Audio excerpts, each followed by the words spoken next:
Короче, қай мектептен көшіп келдің? 53. Как-никак новенькийсің ғой, қатындарыңа деген поляна жайып берсей.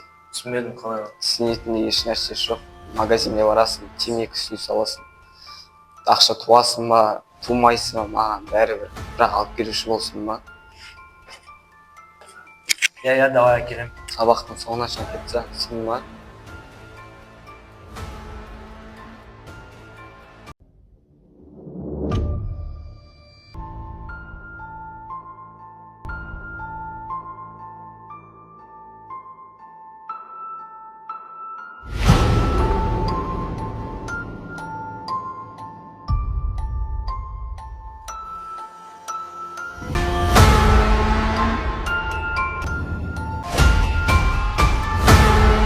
Мен айналыспаймын. Қалай айналыспайсың, Мен ата-анама, мұғалімдерге айтуға құқығым бар. Сендер мені қорқыта алмайсыңдар.